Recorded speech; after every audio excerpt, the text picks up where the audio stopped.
So we're gonna just drop in here links to buy your auction tickets. This is our biggest fundraiser each year. The Sweet Essential tickets are free, which is our artist appreciation event where we get to say thank you to all the donating artists who make it possible for us to have this auction each year. And so we are asking individuals and folks to sign up in advance for time tickets to the Sweet Essentials on February 23rd from 5 to 9. So if you would just make sure to make that reservation, we'll be able to get you into the gallery so you can see all the amazing donations for this year's art auction. The third link there is live auction bidding is live. We do encourage you, if you're interested in bidding online in the live auction, to pre-register the day before the event to ensure any kind of stumbling blocks or issues you may have along the way. It is free to register. Silent auction will be closing in 3 sections this year, so make sure you check out each section. There's a 7:15, a 7:30, and a 7:45 link there. And finally, we need volunteers for this event. It is a big one. So if you have any time or capacity to kind of help out, swing by that link there for volunteer needs for the auction. Share that widely with folks that are friends, and we'll get some volunteers in this space. And then I'm going to start kind of dropping other links from here on out for calls, for opportunities for all artists in different mediums, grants, things like that, residencies. So I'm going to work on that. And then Kali, if you want to go ahead and start introducing our guests. Yeah. So good morning, everyone. My name is Kali Brock. My pronouns are they, them, theirs, and I am the membership coordinator here at KCAC. Happy Black History Month and happy Valentine's Day, and welcome to Coffee Talk. It is currently 10:03, Saturday, February 12th. Just a reminder, just to reiterate what Marissa said, don't forget to sign up for Sweet Essential celebrating our donating artists that will be hosted here at the gallery on the 23rd. And then our biggest event of the year, our annual 39th art auction that will be hosted down the street at El Torreon, KC 3101 Gilham Plaza. So links are in the chat box, and along with various other artistic opportunities to check out. If you have any questions, feel free to ask or tune in the chat box virtually, any way that works for you. And today, Art in the Loop will present for a call for art that opened on Friday and will close on March 7th. Yep. For those unfamiliar with Art in the Loop, it is a nonprofit organization contributing to the visual identity, enrichment, and revitalization of downtown Kansas City. Art in the Loop creates new opportunities for artists to develop and promotes public interactions with contemporary art of excellence. To present this opportunity, we have Ann Holliday, Director of Art in the Loop, Donna Mandelbaum, pronouns she, her, Communications and Marketing Director of KC Streetcar Authority, and Kyle Mullins, the Director of Art in the Loop. And let's see. I will now let them take over and present. Let me share. Hey everyone, I'm Donna Mandelbaum, Communications and Marketing Director at the Kansas City Streetcar Authority. I am also a partner on the Art in the Loop project, and the streetcar has been a partner for, this will be our 7th year. Also a proud Art in the Loop board member and proud Kansas City Artists Coalition board member. So I have many hats on today, but I'm very happy to be here. So as Kaylee mentioned, these are who will be presenting today. Kyle Mullins is our art director for the 2nd year now, and Ann Holliday is our program director and our fearless leader. So I'm going to move this along to Ann Holliday, and we'll be back to answer any questions you have. Sorry.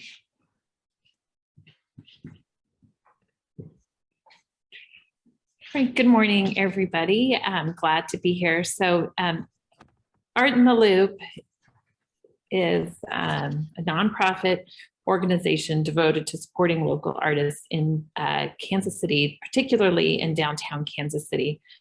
Our main mission is really about providing public art opportunities for emerging artists or artists that are looking to kind of express themselves in a different way versus hanging their art on the gallery. It lets them hang their art on the streets of Kansas City.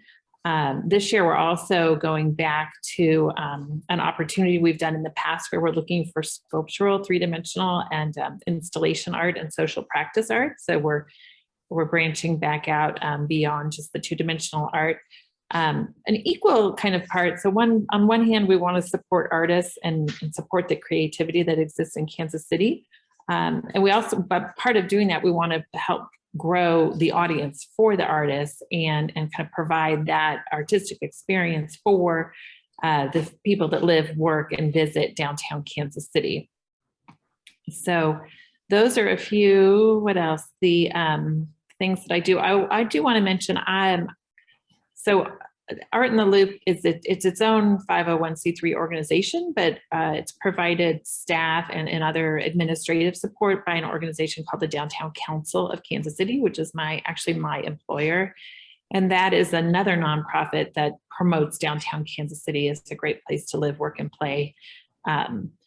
The only other thing I just like to put out there, people like Art in the Loop, what does that mean? And originally when Art in the Loop was founded in 2004, our focus was strictly on the center of downtown Kansas City and the area within the highway loop, because it was felt that was really an area that needed more art. The River Market well, then the Artists Coalition was located there. And the Crossroads has always been busy with the arts. So we've continued to focus on the loop, but now we also partner with Casey Streetcar, so the art is installed throughout the line. So that's kind of an overview of the organization. I would ask people, to ask a question at any time. I think it's, for me here, I'm not going to be able to access the chat super easy. So that might be someone else's role. I'm happy to jump in and just let y'all know when there's a chat question. All right, so the up and down button, is that which button? No, left, right. It's not working for me. Maybe it's Yeah, I tried that. It didn't work.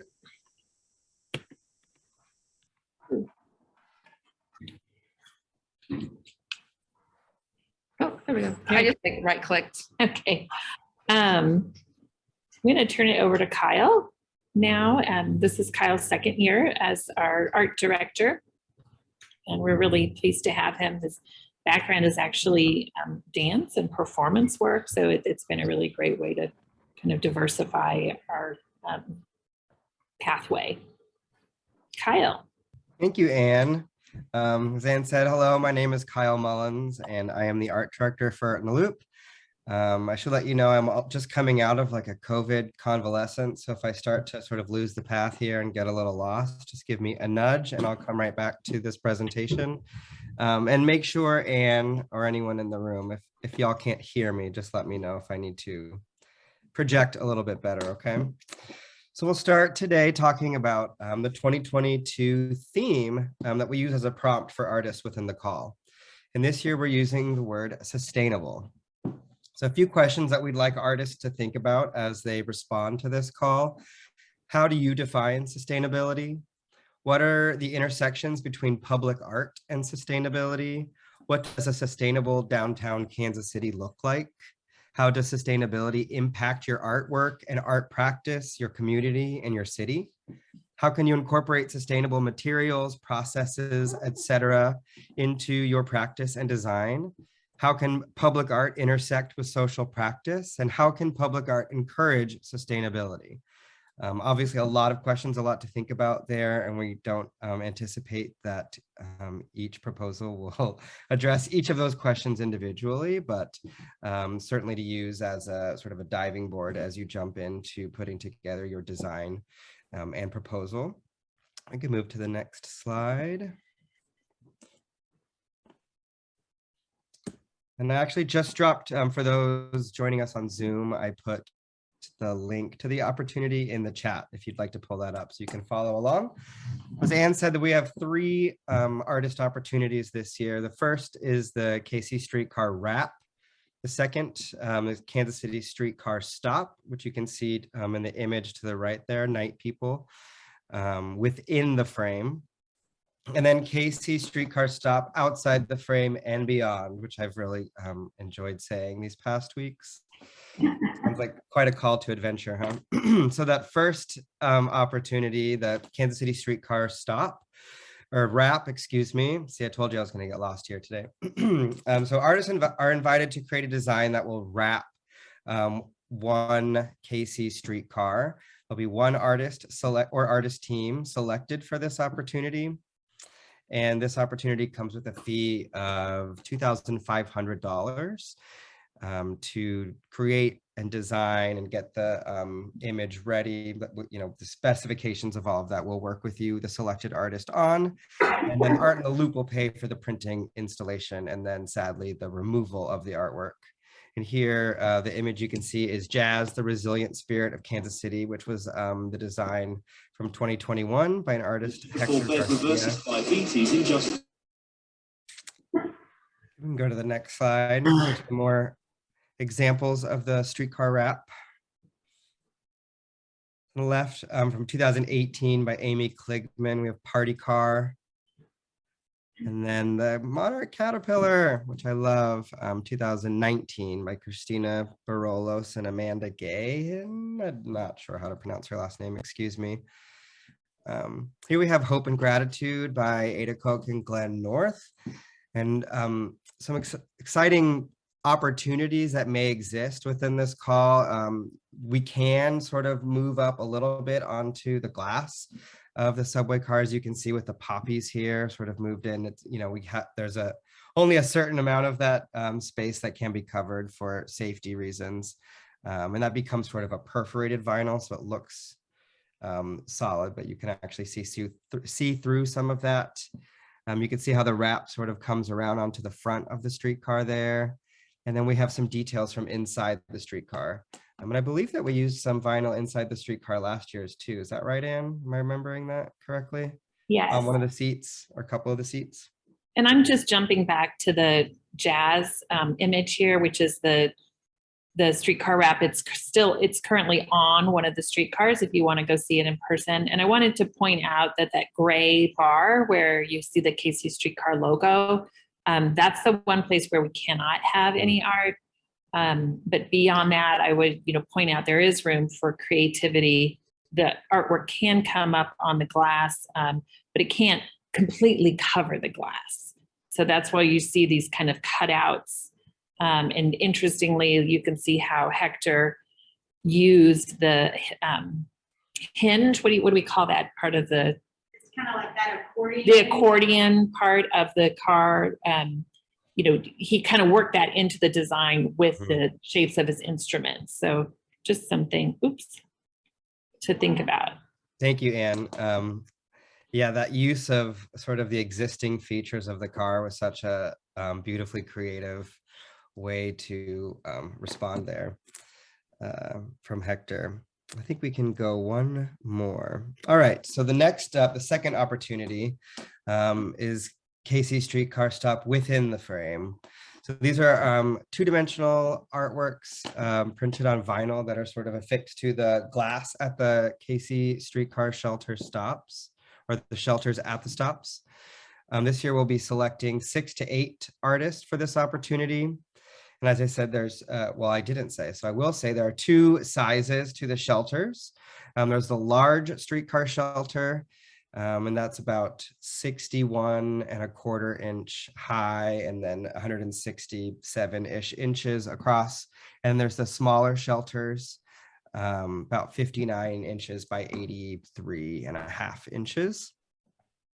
The artwork can cover up to 75% of the glass, and this artwork also must include a level of transparency, and that transparency is necessary for safety.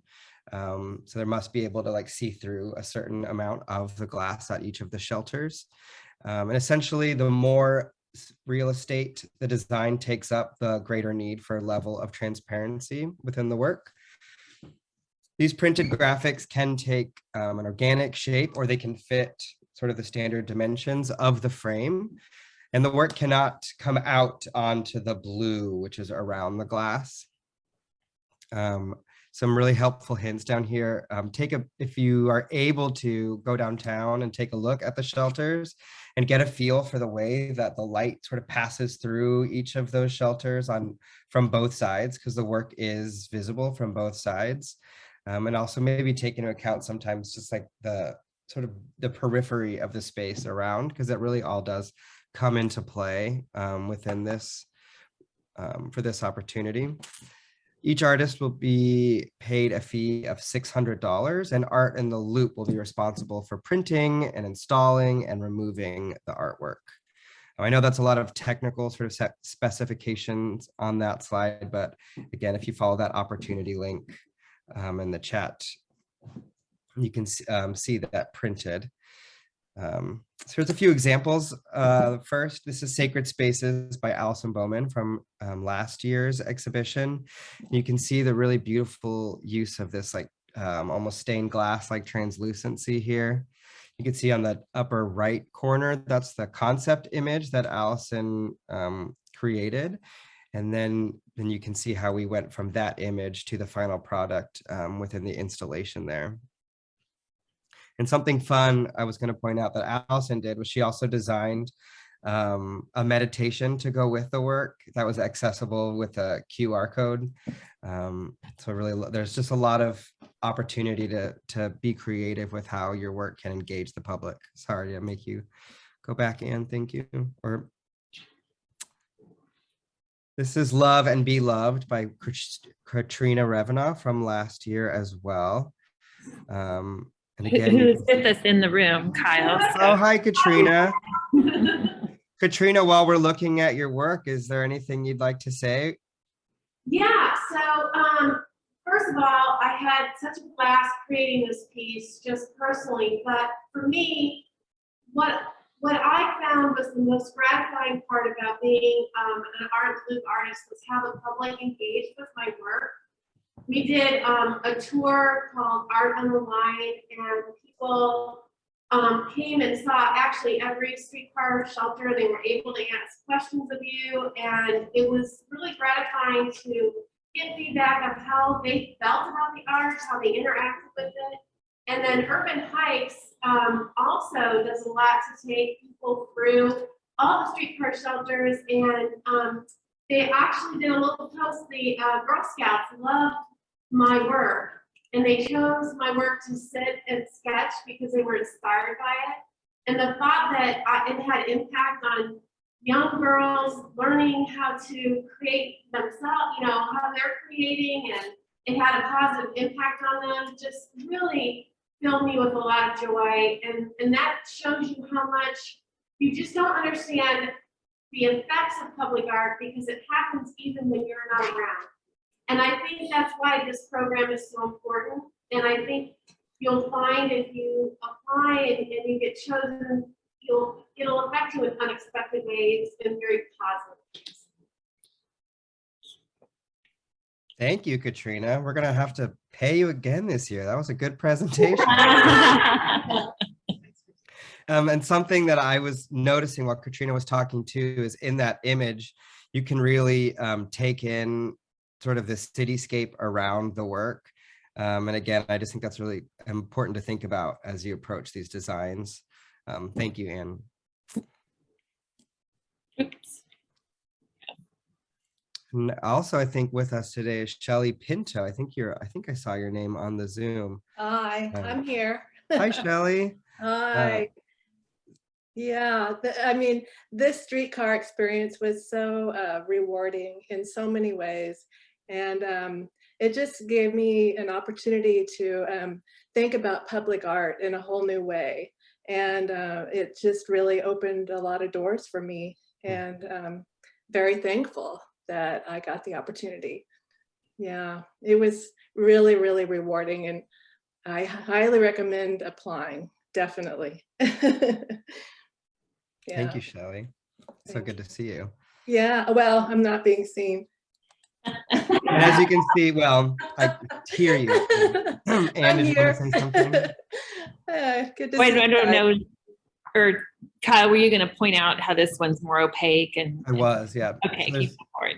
Yeah, I Um, use pattern in my artwork, and for me, it also translates socially. And for me, there's a lot of things that I think about when I do my abstracts, and so it's quite fun to think of it in a whole different way. And it's just been very, very, very rewarding. Thank you. Yeah. Thank you, Shelly. I mean, it's so rewarding for us to see it happen and just to see these works live in these public spaces. And as Anne was pointing out, there's a different kind of vinyls that we use with, and then we'll work with each selected artist to sort of select which works best for their project, and which will also get us to the right amount of transparency, translucency, etc.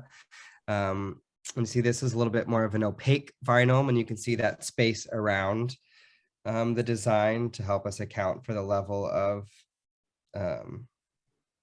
Transparency. transparency. Thank you to that needed for safety. Thank you. This is Resilient and Coded by Robert Castillo from last year. And what I love about this is actually using the transparency to create the image. So actually sort of like carving out from the design to create that word, I thought was really exciting and really special. And again, some more opacity here with Megan Leong's work, Beauty in the Small Things. And Megan actually, I believe, combined two works into one to create this design, which was an interesting approach. And it might be a little hard to tell in this image, but if you go out and look, there's two different transparencies used as well. The two center sections with the deer is more opaque, and then the two outer ones are more transparent. So just pointing out some details. And then this is Brittany Noriega, who I also believe is here today. Her work, Silver Lining. And again, you can see sort of, this was sort of like a milkier kind of opacity here on this that you can see through, but not fully in it. And the way that this would play with the light and, you know, people walking by in the background, it sort of created its own sort of like secondary artwork there. And Brittany, you photographed the work, right? And then that's how she made it into a digital piece for this. Thanks for pointing that out, Anne. Yeah, so there's artists that created digital designs for this, and there were some artists that took an existing work and photographed it in a way that we could use for the design. This is one of the smaller streetcar shelters. I think everything we've seen so far is on the larger size. This is We Under One Soon, One Moon and One Earth by Smitha George. I really like this photograph because you can sort of see how the light from behind is sort of playing with the color here.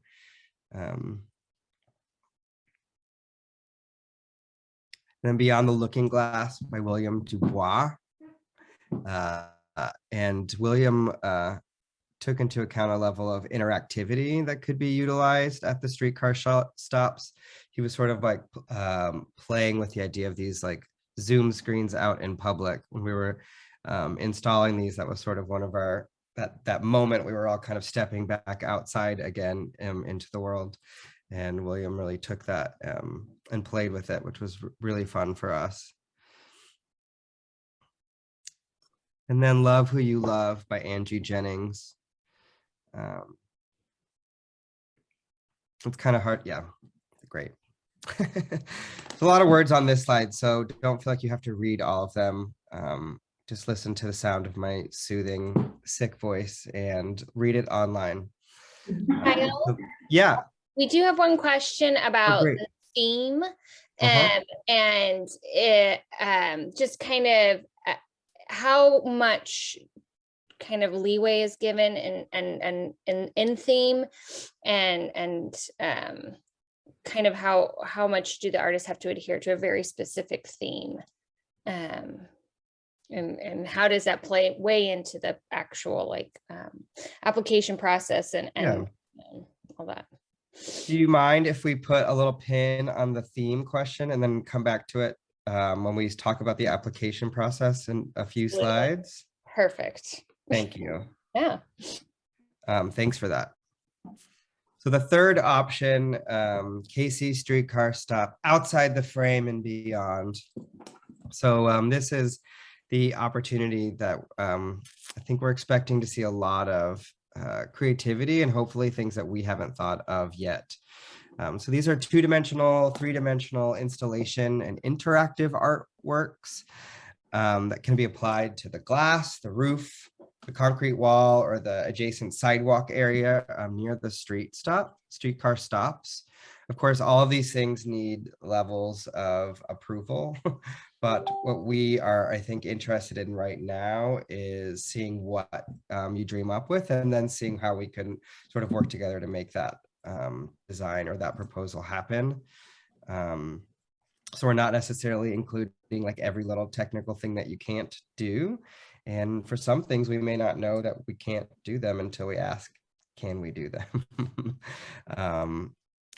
And then also within this opportunity, our proposals based in social practice. So I included a little definition of social practice or socially engaged art here, sort of for the purpose of this call, defining it as any art form that directly engages the community in collaboration and social interaction. These works are often co-created or co-designed with the public. And so that collaborative aspect of the work sort of holds equal importance to the work itself. So for this category, we'll ask that each artist provide a budget outlining the cost to create, install, and remove the artwork. So different than the other calls where Art in the Loop handles all of that installation and removal, your budget will need to sort of account for how that happens. And of course, you'll be asked to provide a description of your project, including the materials and the media that you'll be using, how it relates to the theme, any site that you may prefer, how the project will be executed, who will be involved if that's a part of it, artistic intent, and how it engages the public. And the fee for this is $2,500, and that includes the artist fee, materials, installation, and removal. And Anne and Donna, I was hoping that maybe you could tell us about a few of these projects that would sort of fit into this category. Thanks, Kyle. So we're going to look a little kind of further back in time here to some examples of when we did some installations and kind of community engagement work. This piece is called Connecting the Dots. It's by Shannon and Darren White. And they actually, we installed it on the streetcar stop and connected it so that it had electricity. And when you pressed the buttons, the gray circles, the other pieces lit up. And then it was also always lit, but you could kind of manipulate it. So that's just an example. This was Rail by the Minister of Information. And you'll have to pardon me if I don't remember like all the specifics because there were a lot of different things that were going on with these projects, but I really put this in here as an example of a physical piece. You know, we could take your sculpture and install it next to a streetcar stop on a temporary basis. And he had a screen that was next to the bicycle that when you rode it, there was like things happening on the screen, visuals of like where you could be riding and all that. So it was very interactive. I think Peloton took his idea. Here's one that maybe was more based in social practice and community engagement. Shelby Burchett, she did an installation on a streetcar stop called Don't Wait, Get Lost. And then she scheduled these events where she would bring out her materials, and people would engage with them. And I don't, what those little balls were called that we were, I know, they were like. they were these little water gel fiber things. It was, Gel balls. yeah. Sensory experience Yes. from that, like, was hugely popular. And then she brought in the fur and the pillows, during the events. And then those were then, yeah, so that's just an example. Here's one, Then and Now, Faces of Kansas City by Lauren Thompson from 2017. This was installed near a streetcar stop. So it's part of the reason I wanted to show you this. This is actually installed on the public sidewalk across the street from the stop down at on the north side of the River Market. And she photographed the people across the top are all kind of representing a different type of creativity of current Kansas Cityans. And then she matched them up with someone from a similar industry or creative field from history. And then depending on which way you looked at the fences, you would see a different perspective. But again, this is a concept that she brought to us that could be installed in the vicinity of a streetcar stop.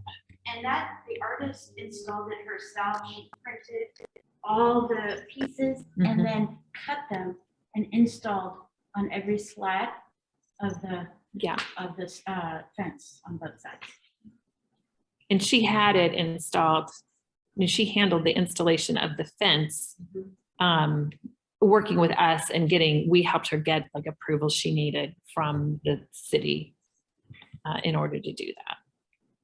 So don't start slapping up stickers all around downtown, y'all. Or drilling holes without asking first. We'll help you. We'll help you, exactly. And then here's another one that's more along the social practice around the town, a civic trail from Sarah Starr. And you can see she installed she had a map where she had laid out a run that went through downtown Kansas City. And then as you can see from the sign, she had these signs placed throughout the area to show you where the run went. And some of these really related well to whatever our theme was that year. And I'm afraid I actually don't remember which. Casey Place? I feel like it was earlier than that, but I just don't, It could be Casey. It could have been Casey Plays. Yeah, maybe because I think this one definitely was during the Casey Plays. And this is another kind of, an example of an installation at a streetcar stop that Allison Lundberg and Chris Young Miller did. Casey Word Plays. They created this, this familiar game. And I think all the words were like Kansas City or downtown locations. And then they had a little box where they kept rubber bands, and they would come back and fill that. And then you would use the rubber bands to do the art. The little thing just to point out for anyone who goes down this route, there was quite a bit of discussion of how we would actually install and kind of affix this. And we actually end up affixing it to the rail and not to the stop. So it's just a little kind of a different perspective there. All right, I'm gonna hand it back to you, Kyle. And to that end, really any of these projects, there'll be a process of working with us to sort of tailor the design to the actual installation. So there will be sort of like adjustments that we'll all be working through together, sort of, looking at the transparency or the size, etc. All right, so application guidelines. We are certainly enthusiastic about artists partnering with a local nonprofit organization or maybe like a downtown business that would help expand the impact or the power of their proposal. Artists are eligible if they are a professional visual artist or artist team, an art student, must be at least 18 years of age and live within 50 miles of Kansas City. And the process will be adjudicated by a selection panel that we will put together. And this panel will include members from both our Kansas City arts community and the downtown Kansas City community, so that we have sort of both perspectives really looking at all of these applications. And some things that we'll be looking throughout that panel process are from your applications. See, I'm telling you this, speaking today. All right, so these works are temporary, some of them hours that will last an hours to a few days, or semi-permanent to 3 to 6 months or longer, as has happened with some installations in the past. We're looking for work that is surprising, unconventional, thoughtful, and fun. We definitely want your work to engage the public. We really want to see that these artworks are activating downtown environment.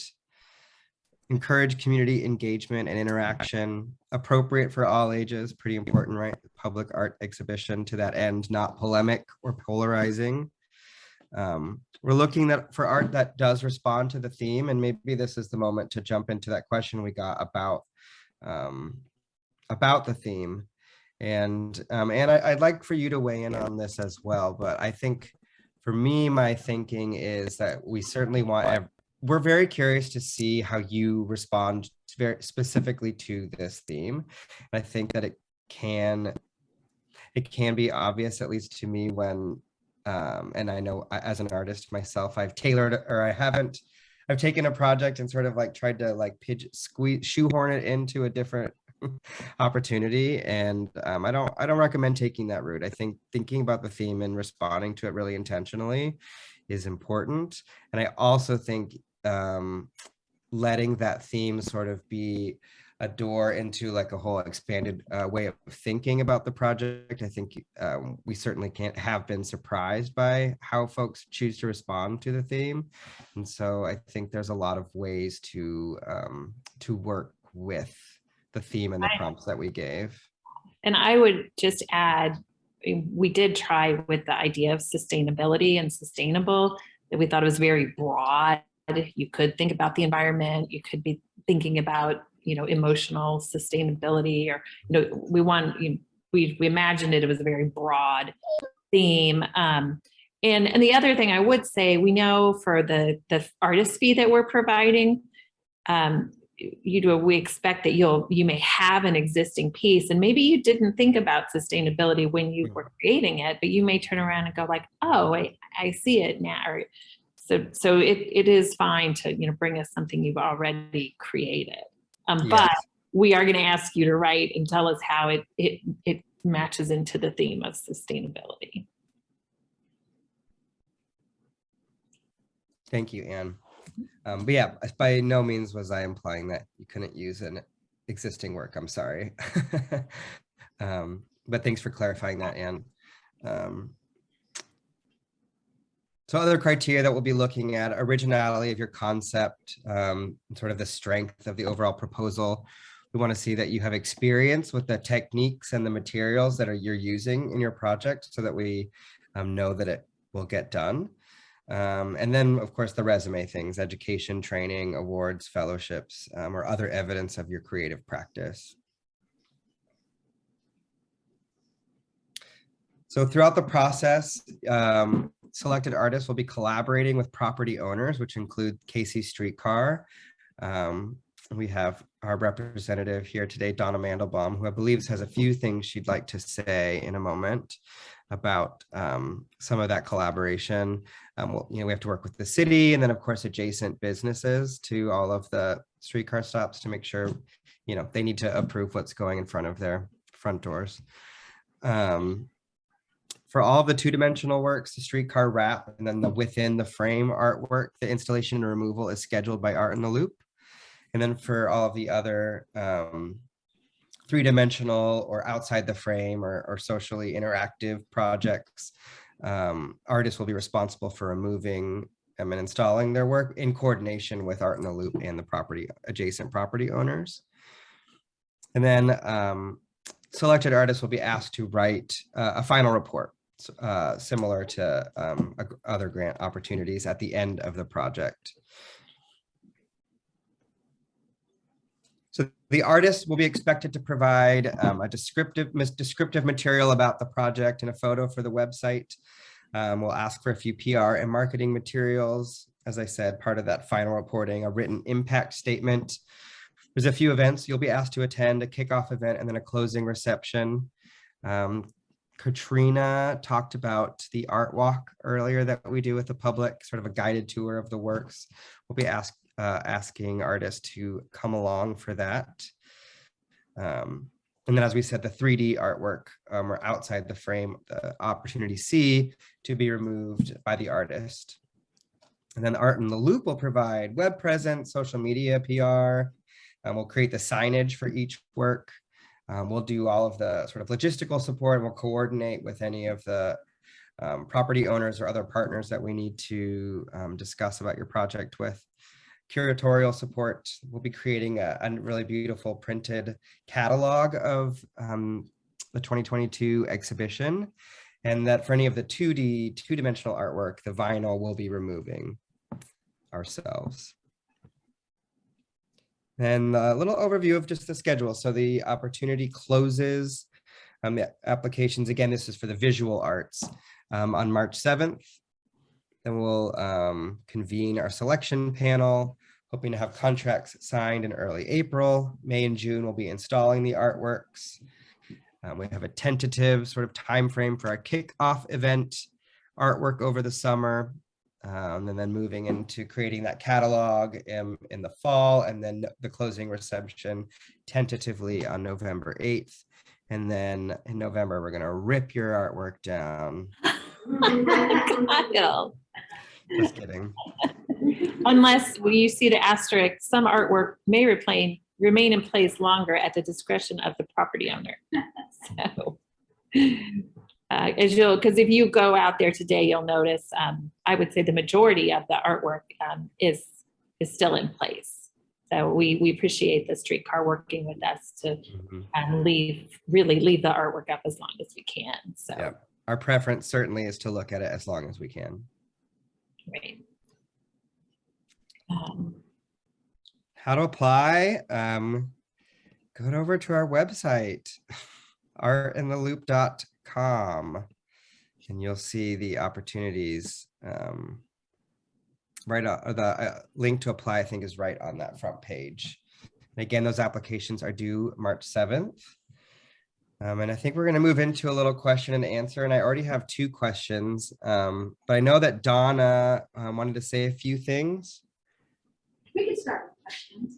You want to start with questions? So, Anne, I might field this first question to you, but someone asked about, has there been any issues with vandalism or the artwork being damaged in past years? Very little through that. We've been doing this for 9 years, and there was a few years back when we had to replace a piece of glass that required that, so we had to print, reprint. But we do occasionally get vandalism, but I would say very little. Yeah, this is Donna. I would say it's very little. And the great thing about your artwork being on the streetcar route, you have eyes on the street all day long. Mm-hmm. So if anything were to happen, our operators and supervisors see it and we're on it, and we will fix it and make sure, everything is put back the way it was intended to be. Sometimes Mother Nature can damage a 3D piece, like in the KC Plays piece, which was so fun. It was in a very windy area of our downtown corridor, so we had to continuously upkeep that and whatnot. But I don't know, as far as there hasn't been any tagging or anything on our artwork or anything like that. But rest assured, we keep our eyes on it and we will take care of it for you. Thank you. Another question about how we determine the theme. Well, we have a program committee at Art in the Loop that we get together and brainstorm so that it's a group of people created the theme this year. Decision by committee. So that would be like Anne, Donna, I, and some other professionals from the community got together and worked through the theme for this year. Another interesting question is, what about an inclusion of a looped soundscape to accompany the artwork? So we have done pieces with audio and multimedia video and whatnot. So we encourage that, and we will, like, some of these things, okay, you can apply, and then we'll figure out how we're going to make it work. Keep in mind that sound on the streetcar, it would have to be a secondary system. It cannot be pumped through the overhead and, PA announcements. So think about that. It's not as easy as just plugging a sound into the existing system. And if you want to do something at a stop, think about what kind of technology and what kind of system you would want to install there, because we don't have speakers there. Right. We have, I think twice in the past we were able to access sound through the kiosks of those digital kiosks for specific, small time periods, not just a, continual sound, but for a specific time period, like an event, like an hour or, 2 hours. And those kiosks have lended itself to like video multimedia art as well. Guess in the last 2 years we haven't had those, but we've done them before. And like I was saying earlier, like we don't always know what we can or can't do until we ask, right? So I think That's that there's been a lot of proposals over the years, and Ann and Donna have seen a lot of interesting ideas come through, and there's still a lot of ideas that we probably haven't thought of yet to ask about, and we're curious to find out about that. Yeah, we look to our artist community to help us break out of that box and come up with creative ideas on how you would see your artwork on the streetcar line. To that end, I think almost every previous artwork you can see on the website. So it's a really great resource I was having a lot of fun yesterday, kind of revisiting like past years, and just so many ideas that I wouldn't have thought of, myself. So there's a lot of really great stuff. So definitely do some research. And like I said earlier too, if you're able to sort of look at the sites themselves downtown, I think would really help inform your application and proposal. Kyle, we have a question in the room. Great. Question about substrate. If you're used to painting on canvas, is canvas acceptable, or should the artist think about something more sturdy like masonry? Did you come in a little late? I did. Because My apologies. no, that's totally fine. But what a lot of like our 2-dimensional pieces are, people either photograph a piece and then we reproduce it on vinyl and put it on the glass of a streetcar stop. So it's converted digitally.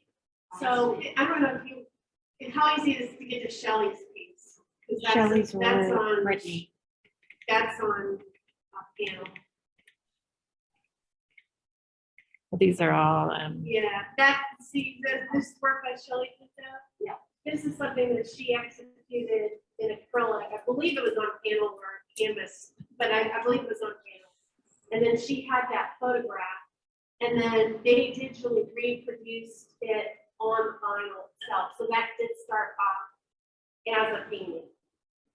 Yeah, that painting is a much smaller painting, and it was enlarged. Yeah. yeah, that's a good So, point. Yes. It's just to see it in a totally different way when it's enlarged. Photographed it in high resolution so that it can be blown up and reproduced on the vinyl. This was photographed at 600 DPI. And Yeah, and if artists have questions about that when they're applying or even when they're accepted, like how can I get a high res photograph of we will work with you to figure that out. I'll talk to you. Yeah. And Anne, will you show Brittany Noriega's work again too, just to that same question? You remind me where it is. There it is. And there it is.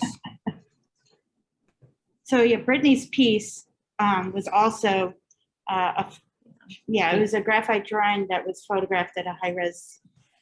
And I think Brittany's on this Yeah. call, right? I'm here. How big was the original? Oh, it says on here, 8 feet by Yeah, 3 feet. the original, it's just an 8 foot by 3 foot drawing. And I just photographed it, and everybody involved helped me figure out like how transparent do we want it. Got everything right. And yeah, it was really simple. If you have work, on canvas, on paper, whatever, they can figure it out. Yeah, and I think important to make sure the DPI is 300 DPI, and we can print from that. We use a local printer who's very well versed in the Art in a Loop program and vinyl for the streetcar stops, and they have a graphic designer on staff, so they can help us walk through the process, make sure the files print at the best quality and what it And the selected artists would have an opportunity to meet with those printers, right? And so the Art in the Loop team and the artist and the printers will all sort of huddle for a meeting and work through how best to represent your artwork on the shelters.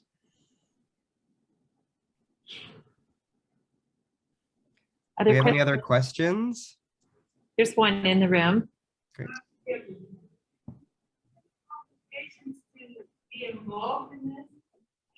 back to qualification. So the question was qualification. I can't remember where they are.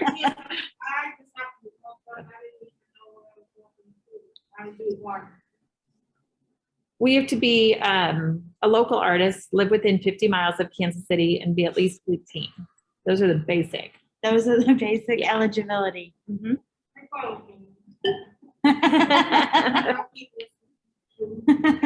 You're welcome. Something I wanted to add, not only will Art in a Loop help promote and walk you through the process, as well as like, post things on their website on social media, but the streetcar will as well. So you have two big teams helping to promote your artwork. And for us, we have a very big audience that's even outside of Kansas City. A lot of transit systems across the country and even in other parts of the world look to Kansas City for the streetcar system. So they look at what we're doing both operationally and program-wise. The Art in a Loop program we do for streetcar is kind of the best of the best in the transit world. No other system does it quite like the way we do, bringing public art to our route. So your artwork will not only get exposure from our riders, which we can have 100,000 trips in 1 month, plus countless pedestrians and automobile traffic that is happening on the route, but your art will be exposed to other parts of the country. So it's a really great opportunity. We love being a part of this. We love bringing public art to our riders because we want the streetcar to be not only a mode of transportation, but a social experience. And our riders love it. They look forward to this every year to see what different art is going to be up and then what the art car is going to look like. So you'll definitely get a lot of support from both of our organizations. I will leave some copies of our catalog and the printed guidelines here at the Artist Coalition. I don't know what the hours are, but when they're open, but we'll leave some of those materials here if you need to grab those in person.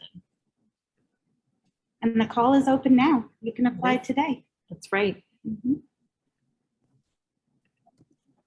Any other questions? Good. Does the Artist Coalition, you guys have anything you want to wrap up with? Just a normal wrap up. Oh, I see.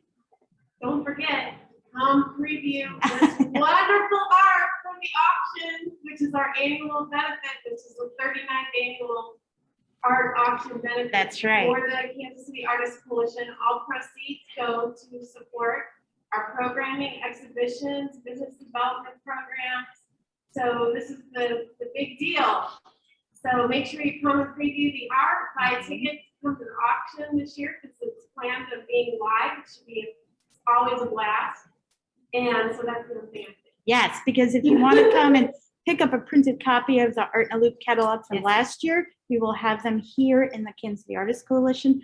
So you could get that and look at all the artwork that you can bid on for this year's auction. And you could see all of this on the Kansas City Artists Coalition website, and you could start bidding on the silent auction as well. I've started and it's so much fun. I just got a notice that somebody outbid me, so I need to get back on and rebid. All right, well, thank you, everyone. And thank you to the Artist Coalition for having us today. Thank you, everyone. And we will be putting this up on our YouTube channel. So if you missed anything, you came in late, you need a refresher, you just really want to look at our faces again, head on over to the YouTube channel. It should be up early to mid next week. And reach out to us with any questions you have throughout the application process. Awesome. Thank you, everybody. Have a great day. Bye. Bye, everyone.